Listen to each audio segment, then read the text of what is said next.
दोस्तों, क्या हुआ जब 400 साल बाद काशी विश्वनाथ मंदिर के तहखाने खुल गए और उसके अंदर जो मिला उसे देखकर आपके भी रोंगटे खड़े हो जाएंगे। दोस्तों, महाकुंभ का मेला चल रहा है। करोड़ों की तादाद में श्रद्धालु संगम में श्रद्धा की डुबकी लगा रहे हैं और इसी महोत्सव के बीच में प्रयागराज के ही समीप स्थित काशी विश्वनाथ मंदिर में करोड़ों श्रद्धालुओं की भीड़ जा रही है। इसी बीच काशी विश्वनाथ मंदिर में एक ऐसा अद्भुत चमत्कार हुआ। दोस्तों, इस घटना में आगे बढ़ने से पहले कमेंट बॉक्स में हर हर महादेव जरूर लिखें और वीडियो को लाइक करना बिल्कुल ना भूलें। दोस्तों, काशी विश्वनाथ मंदिर 12 ज्योतिर्लिंगों में सबसे प्रमुख ज्योतिर्लिंग है, जो अनादिकाल से काशी में ही मौजूद है। भगवान शिव जी और पार्वती का आदि स्थान काशी है। काशी विश्वनाथ मंदिर कई मुगल शासकों के आकर्षण का शिकार हुआ है। कई बार काशी विश्वनाथ मंदिर को नुकसान पहुंचाने के बावजूद भी ये अपने दिव्य रूप में खड़ा रहा। काशी विश्वनाथ मंदिर तकरीबन 500 सालों से भी ज्यादा पुराना मंदिर है। इस भव्य मंदिर को पहली बार मोहम्मद गोरी ने तोड़ा था, जिसके बाद इस मंदिर का पुनर्निर्माण किया गया, लेकिन उसके बाद फिर से मुगल आक्रांता सुल्तान महमूद शाह द्वारा इसे तोड़ दिया गया। लेकिन राजा टोडरमल और पंडित नारायण भट्ट ने वापस से काशी विश्वनाथ मंदिर की व्यवस्था को आगे बढ़ाया। मंदिर को फिर से एक भव्य रूप दिया गया और इसके बाद वह समय भी आया जो कहानियां अभी तक इतिहास को झकझोर रही है, क्योंकि औरंगजेब ने काशी विश्वनाथ मंदिर और काशी में अन्य स्थित करीब 100 हिंदुओं के मंदिर को तोड़ने का फरमान जारी कर दिया था और साथ ही काशी में रह रहे हजारों ब्राह्मण परिवार को और वहां रह रहे अन्य लोगों को मुस्लिम बनने पर मजबूर किया।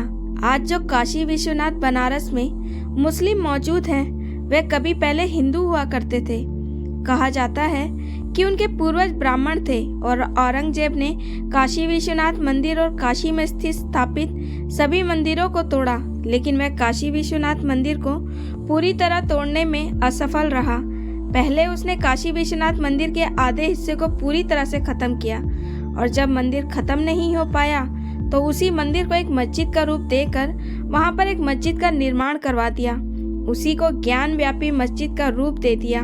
काशी विश्वनाथ मंदिर में कई सारे गुप्त तहखाने थे, जिनमें वहां के खजाने को छुपा दिया गया था, जिसे उस समय के राजा महाराजाओं ने मुगल आक्रांता से छुपाने के लिए काशी विश्वनाथ मंदिर के तहखाने का सहारा लिया। कहते हैं कि आज भी काशी विश्वनाथ मंदिर के तहखाने में खजाना मौजूद है, लेकिन आज भी हम हिंदुओं को हमारी काशी विश्वनाथ मंदिर को भव्य रूप देने से रोका जा रहा है।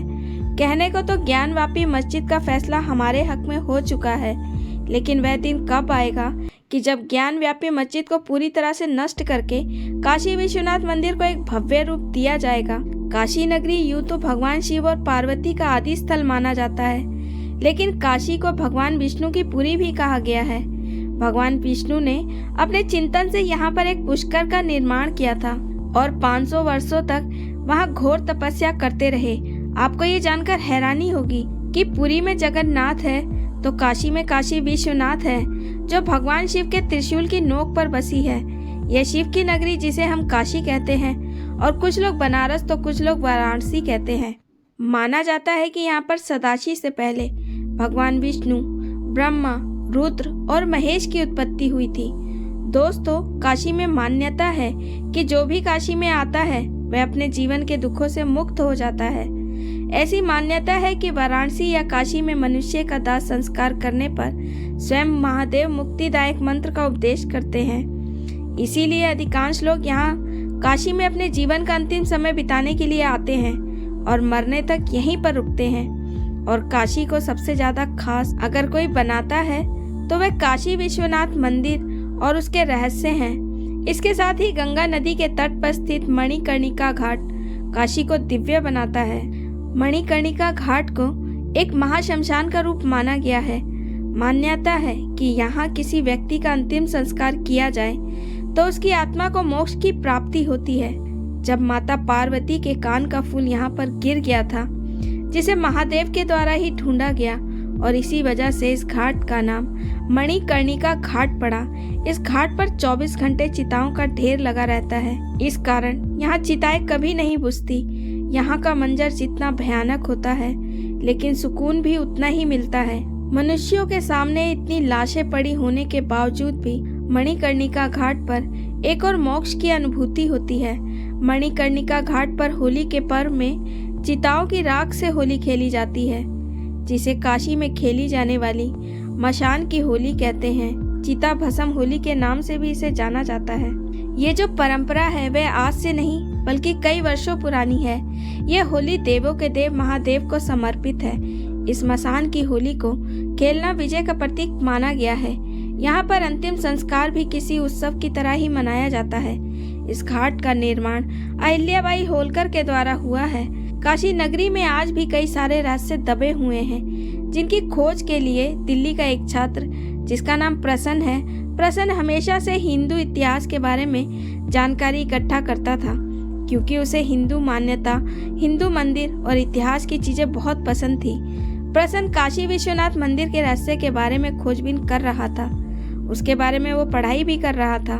इसी बीच प्रसन्न को खबर मिली कि आज भी काशी विश्वनाथ मंदिर के तहखाने में पुराने समय से राजाओं महाराजाओं का और भगवान शिव का खजाना मौजूद है। यह मंदिर के लोगों को भी नहीं पता है कि तहखाने में हजारों साल पुराना खजाना कहाँ छुपा कर रखा गया है, जिसके चलते प्रसन्न पहले महाकुंभ मेले में गया हुआ था। मेले में प्रसन्न ने कई साधु संतों के दर्शन किए, कई महान दिव्य संतों से बातें की। हर साधु से प्रयागराज, काशी, अयोध्या के इतिहास के बारे में जानकारी इकट्ठा कर रहा था। और इसी के बीच प्रसन्न की मुलाकात एक बड़े ही दिव्य साधु से हुई, जिनका नाम महाराज रामानंद तीर्थ था, जो कि महाकुंभ में तपस्या के लिए आए हुए थे और अपने भक्तों को दर्शन दे रहे थे।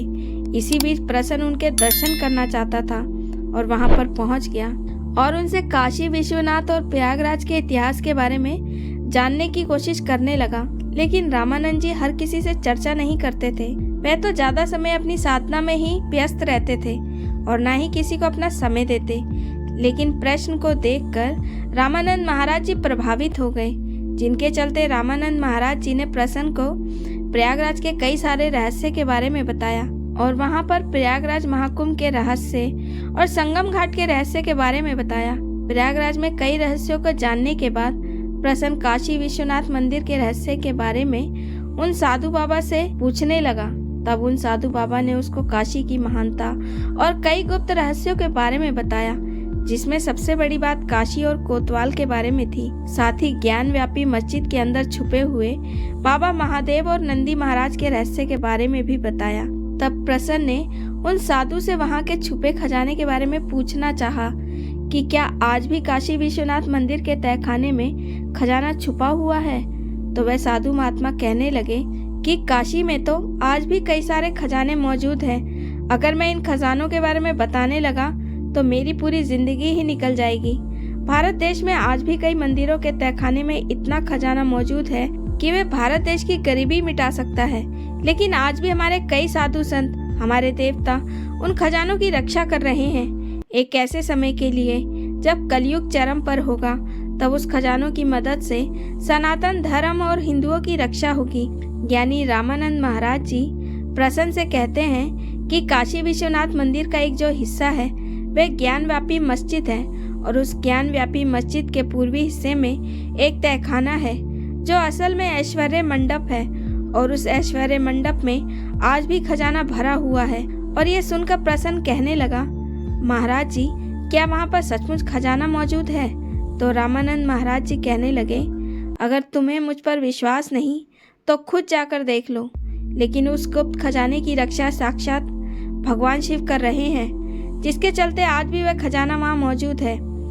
रामानंद जी महाराज की बातें सुनकर प्रसन्न के दिमाग में आया, क्यों ना मैं उस तहखाने को देखने जाऊं। जिसके बाद वह काशी की ओर निकल पड़ा। लेकिन काशी विश्वनाथ मंदिर में महाकुंभ के चलते कई गुना भीड़ थी। लोग दर्शन के लिए घंटों लाइन में लगे हुए थे, जिसका फायदा उठाकर प्रसन्न ज्ञान व्यापी मस्जिद के इलाके में पहुंच गया। सारा प्रशासन और सारी पुलिस मंदिर में भीड़ ज्यादा होने के कारण मंदिर के प्रांगण और वहां की व्यवस्था संभालने में लगी हुई थी, जिसके चलते ज्ञान व्यापी मस्जिद में इतनी सुरक्षा नहीं थी। प्रसन्न चोरी छुपके ज्ञान व्यापी मस्जिद के अंदर चला गया। मस्जिद के अंदर जाने के बाद उसे तालघर की सीढ़ियां नजर आई।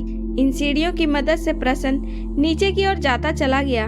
उसको पूर्वी हिस्सा देखना था, क्योंकि उन साधु जी ने कहा था यहाँ के पूर्वी हिस्से में एक तालघर है जहाँ पर वह तहखाना मौजूद है। जब प्रसन्न नीचे की ओर गया, उसने पूर्वी हिस्से की ओर देखा तो वहाँ पर एक दरवाजा मौजूद था जो बहुत छोटा सा था। जब उसने दरवाजे को खोला, वहाँ पर एक मशाल जल रही थी।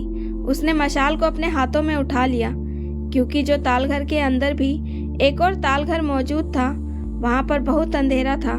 प्रश्न उस मशाल की सहायता से तालघर के अंदर चला गया।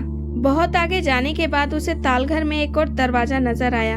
उस दरवाजे पर एक ताला लगा हुआ था। प्रसन्न समझ चुका था कि इस दरवाजे के पीछे जरूर कुछ ना कुछ चीज छुपी होगी, तभी वह दरवाजा इतनी गुप्त जगह पर मौजूद है। प्रसन्न ने बहुत कोशिश करी, लेकिन ताला नहीं खुला। जब उसने इधर उधर थोड़ी तलाशी ली तो उसे वहां पर एक चाबी दिखाई दी, जो कि एक दीवार के अंदर जुड़ी हुई थी। उसने पत्थर की मदद से इस चाबी को दीवार के अंदर से बाहर निकाला और चाबी की मदद से उस ताले को खोल दिया। और जैसे ही वह दरवाजा खुला, प्रसन्न के रोंगटे खड़े हो गए, क्योंकि उस तहखाने में कई सारी सोने की मूर्तियां मौजूद थी, जिसमें भगवान गणेश, भगवान विष्णु और कई नाग देवताओं की सोने की मूर्तियां मौजूद थी। प्रसन्न यह देखकर चौंक गया था। इतना खजाना देखने के बाद प्रसन्न की आंखें चकाचौंध हो गई थी। उसके मन में लालच आए।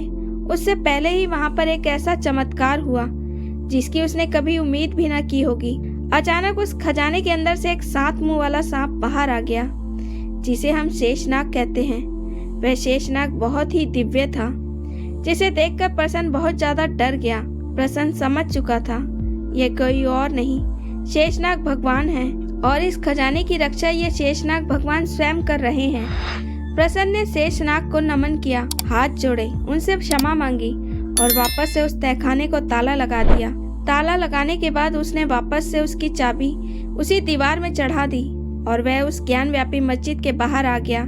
उसके बाद प्रसन्न ने बाबा काशी विश्वनाथ के दर्शन करे और प्रसन्न ने अपनी हुई भूल चूक की उनसे माफी मांगी।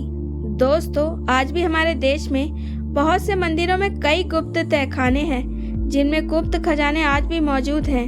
दोस्तों, क्या आप भी काशी विश्वनाथ गए हैं? अपने अनुभव को जरूर साझा कीजिएगा और इस चमत्कारिक घटना से आपको क्या सीख मिलती है जरूर बताएं। कमेंट में हर हर महादेव जरूर लिखें। चैनल को सब्सक्राइब करना बिल्कुल न भूलें। मिलते हैं एक और नई सत्य घटना के साथ। बहुत बहुत धन्यवाद। हर हर महादेव।